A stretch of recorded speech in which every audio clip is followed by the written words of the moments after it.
Hey, Ryan here, settobasetriathlon.com, and we're coming at you on a rainy Wednesday here in Kansas City, time of recording this video.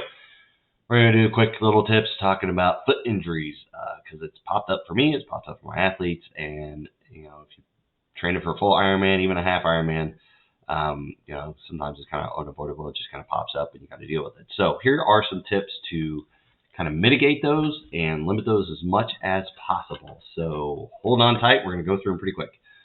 First one is cap your shoes around 300 miles. So for mine, I track them in Garmin Connect and I associate them with the workouts that I do. So that way I know when my shoes have gone over. I put the limit at 300. So when that limit comes up, I get a notification, hey, your shoes are over 300 miles. Do you want, it's kind of my indicator to do the switch them out or do something about it. Just because I found over time, it's generally what they recommend for running type shoes is 250, 300 miles. Or 6 months is kind of the standard, what people talk about out there. But usually, if you're doing a half or full Ironman training, you're getting to 300 miles below before 6 months. So usually I'm about 40 to 50 miles a week on my shoes. So it adds up pretty quick, and it's just my cycle through them. So I cap it around 300 miles. That way the shoe doesn't break down over time. The cushion kind of gets a little rigid and doesn't rebound as much as over time.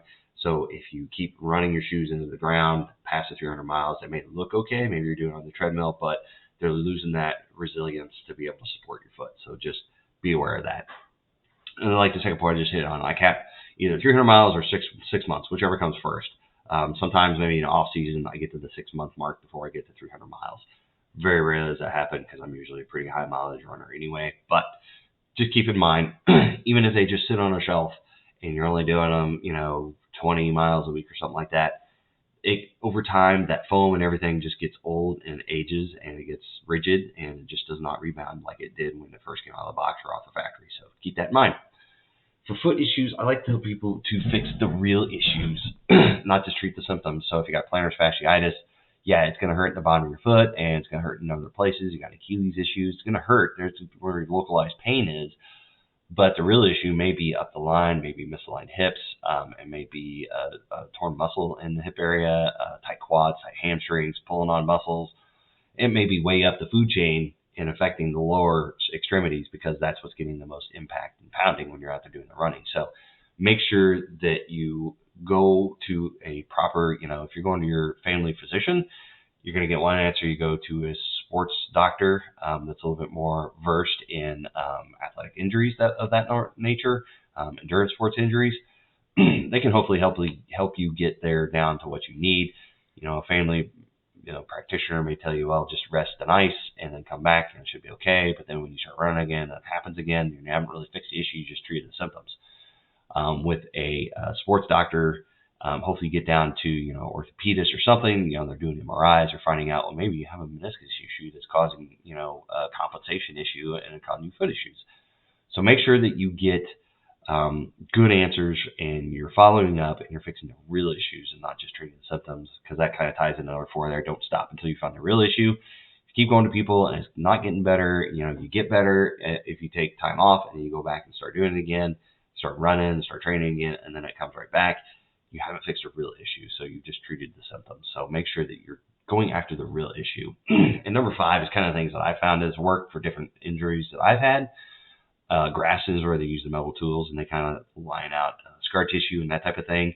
If your muscles run this way and you got a tear or something like that, usually scar tissue unfortunately comes back this way and stitches it.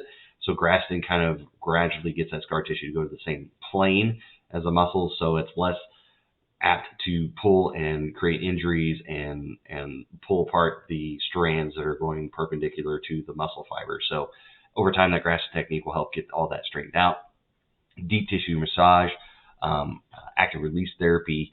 Make sure you keep those knots out, because if your muscles are getting tight and cramped and they're getting knots, that just kind of goes down the food chain again. And it could just be a simple, you're just tight. You're not limber. You're not loose. You're not stretching enough, and it's just causing an overuse injury just because you're not lengthening your muscle. Dry needling the calves has helped me quite a bit getting those knots out. It's not comfortable, but it definitely pays off in the long run. Helps keep you uninjured, and it actually, for me, it helped me get over certain injuries for good.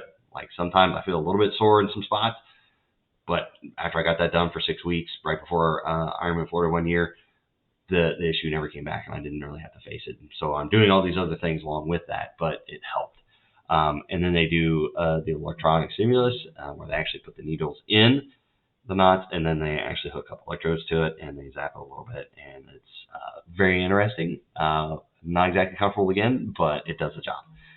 So there are several other different methods and other things that people use to help people get over foot injuries and leg injuries. And like I said, I've had plantar fasciitis, I've had Achilles issues, but they're always working on the chain above. They're working on hamstrings, the calves, the quads, and everything else, and the hips and the hip alignment, all that other kind of stuff ties into all that. So if you're not addressing what the real problem is, you're always going to run into problems, and you're never really going to fix the true problem. You're going to keep having pain and injuries.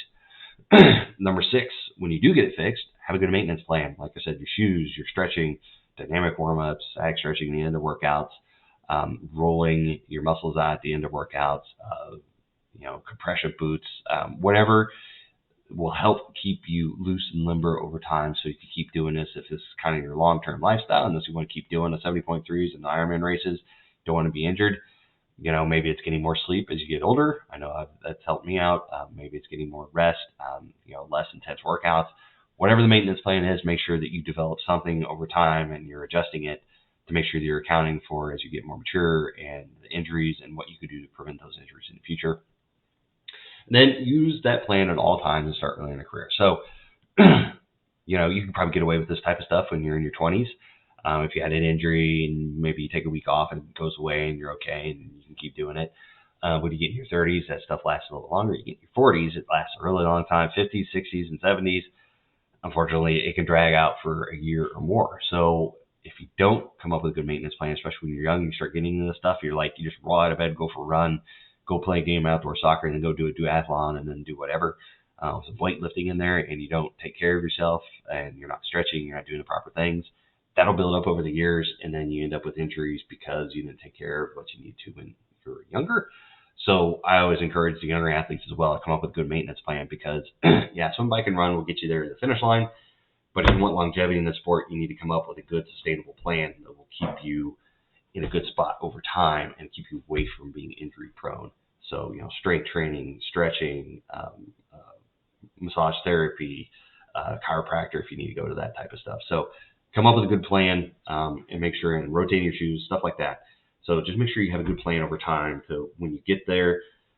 And, if you do have something pop up, it's not that big of a deal. You can take care of it, take a few days off, take a rest. And the problem is like at the core, it's already fixed. You just had like a little niggle or something like that. But if you don't do the work, that little niggle can turn into an injury pretty quick. And all of a sudden that takes you out for a long period of time. And you just keep addressing the issue, the symptoms and not addressing the real problem. And you just kind of deal with it on and off for the rest of whatever your career is in the sport. Hate to see that happen. So this is my recommendation. A lot of my athletes, and I've had foot injuries, and this is kind of what I recommend, my experience. I kind of learned this later, unfortunately, but I'm trying to get my athletes on board with it as they get into the sports to keep them going for a really long time. And over time, you implement this stuff, and it really does help. So hopefully this helped you out. If it did, give it a like if you're seeing it on Facebook. Give it a like if you're seeing it on YouTube. Give me a subscribe. Hit the notifications button on YouTube to see future videos on this, on the race courses. Any questions, put them in the comments. I always like to get back and answer those. I get notifications when you do that.